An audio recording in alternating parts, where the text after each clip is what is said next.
যদি তুমি এই কাজগুলো করছো, তাহলে ধরে নাও তুমি তোমার জীবনটাকে অপচয় করছো। 1. যে কাজটি তোমার করা উচিত না, তুমি সেই কাজে সবচেয়ে বেশি সময় ব্যয় করছো। 2. তুমি সব কিছু নিয়েই অভিযোগ করো। 3. তুমি তোমার মনকে সুষম খাবার দাও না।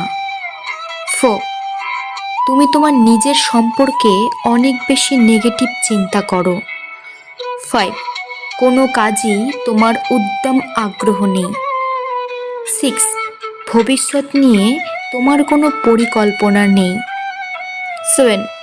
তোমার উন্নতিতে কোনো ভূমিকা নেই এমন মানুষের সাথেই তুমি সবচেয়ে বেশি সময় কাটাও। 8. তুমি ফোনের প্রতি অনেক বেশি আসক্ত। 9. তুমি অনেক বেশি অনর্থক টাকা অপচয় করো। 10. তুমি পর্যাপ্ত ঘুমাও না। 11. তুমি তোমার শরীরকে যত্ন নাও না। 12. তুমি তোমার কমফোর্ট জোন ছেড়ে বাইরে যাও না। 13. তুমি এমন একটা জীবন অতিবাহিত করছো যেটা তোমার পছন্দ না।